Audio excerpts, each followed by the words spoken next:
not on The Wire, but on Cat House and Katie Morgan's Sex Tips. I grind, to be quite honest, if you consider this. I seriously do this all for myself. I market myself. I stay online. I stay sending my songs out. So I got in touch with some licensing companies, and they marketed my stuff towards television and movies, and that's how I got the songs played. You know, the first song was Madam Cherry, and Cat House picked it up within 3 weeks of me sending it to them. Oh, that's really, really hot. So what night is that on? Was it a series or a show? Cat House is a series. It's actually a documentary series about the legalized brothel, the Bunny Ranch in Nevada.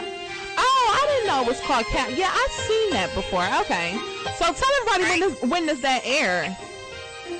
It's a constantly aired show, so it's got several episodes. Okay. Yeah, so it was on just a typical nightly episode, and then they actually did a Best of Cat House. Oh, okay. And they used it again in the Best of Cat House. So, and the song was a joke song. It was a joke. It wasn't even something that I took seriously. I was not even going to do anything with it, and that's the one that ended up doing something. Okay. So how long have you been writing songs and performing? As far as professionally, I'm aging myself here. Since probably 99 is when I got my first deal. And I got my first deal with Big Play Records, which was owned by former wide receiver number 81, Michael Jackson, one of the best wide receivers of all time, signed to the Ravens. He owned Big Play Records, and he gave me my first real shot. And I've had the opportunity to work with some really great producers, DJ Danny Class, Jim Beams, who's worked with Britney Spears, Timbaland, Danny Kane, Ted Elliott. Locally, I've worked with Jay Funk, Image, Marcus Anthony, who is actually Jazz from Drew Hill. He's one of my longest-running collaborators. I heard your boy kind of going in on Drew Hill earlier. I was like, no. I know, right? I'm trying to get an interview. He don't need to be doing that.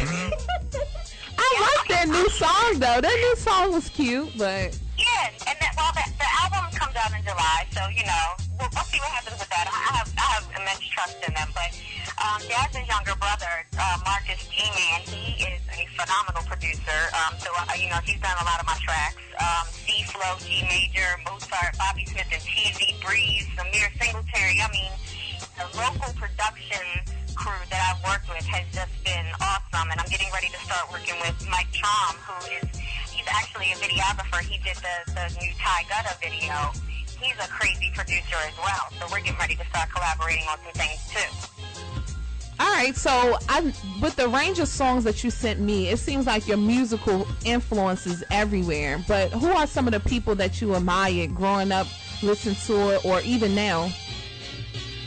Well, like you said, it's very versatile. I love Amadeus, Mozart. That takes me into a whole different place. I've actually penned a lot of my songs while listening to his pieces. But Elton John, John Lennon from the Beatles, Stevie Wonder, Mary J. Blige. I love Gwen Stefani, and a lot of people compare my voice to her. Right. Madonna, Mariah Carey. So a lot of variation with the people who've influenced me. Okay, so we gotta definitely get into what, you know, the game in itself is totally different now. But from the R&B standpoint, you know, what do you even label yourself with a particular genre? And if you do, how do you feel that the genre is doing right now in music? I don't know that I would actually label myself, because as a songwriter, you have to be versatile. I'm definitely pop with heavily influenced R&B vocals. I can switch it up from straight up pop Britney Spears style vocals to something more R&B soulful sounding, depending upon what the track calls for. If a producer gives me a track that calls for something really soulful and spiritual, then I'll give them that. And if it's something more playful and kitten-like, then that's what I'm going to give to them as well. So, you it just depends on the actual track, but I don't like to be pigeonholed. R&B right now has changed so much. The actual music game itself has changed, because if you even look at country music, which I'm not a big fan of, but it's probably one of the biggest selling genres, it's really crossed over to American pop. And R&B kind of has done that too, and it had to in order to survive.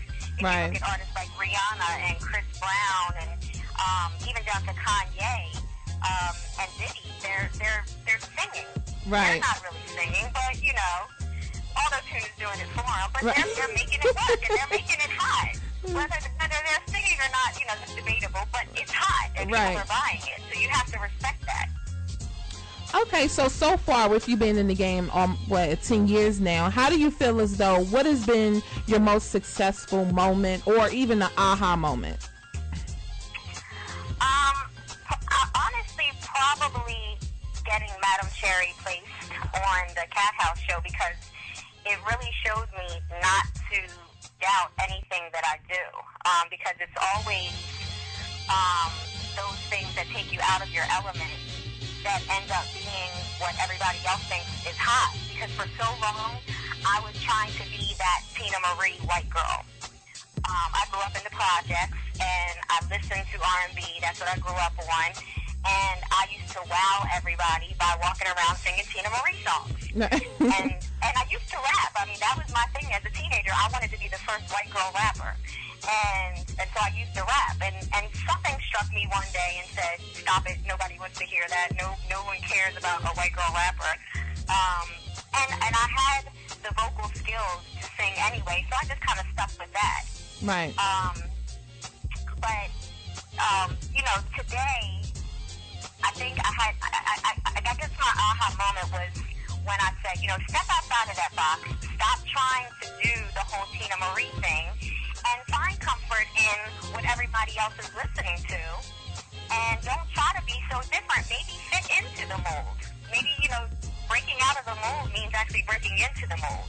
Right. And I did the Madam Cherry thing. It was a complete joke. I had been doing a lot of mushy-gushy love songs, and I was sending those into the licensing companies, and no one wanted them. And then I did that, and they took it, and I said, okay, maybe that's what I'm going to have to start doing. Right. Well, I definitely agree with you about stepping outside of the box, because I listen to every kind of music I love. And actually, when I'm home, I don't even listen to hip-hop or like R&B. I normally listen to like the older music or pop music or alternative music, just to keep your mind going. And I'm not even a writer, so I definitely understand how you feel about that.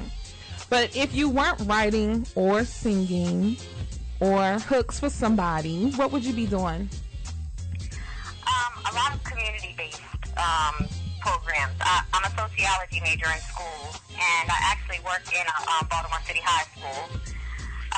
So I do a lot of community-based projects already. I do food drives every year, and I've fed hundreds of Baltimore families. So if I were to just stop doing the music thing today, that's definitely what I would pursue more heavily, would be community-based projects. Okay. In the next 5 years, where do you see yourself? Definitely writing for bigger name artists. Having more placements on television and movies, and having people flip onto the credit side of CDs and internet credits and seeing my name. Okay. Well, why don't you give everybody your Facebook information, and then we're going to go into the Madam Cherry song. Okay, cool. I'm on Facebook as Cherri Lala, and then you can also catch me on MySpace, which I know is pretty much bombed, but you can hear some of my songs there. MySpace.com/Cherri. It's CHERRI.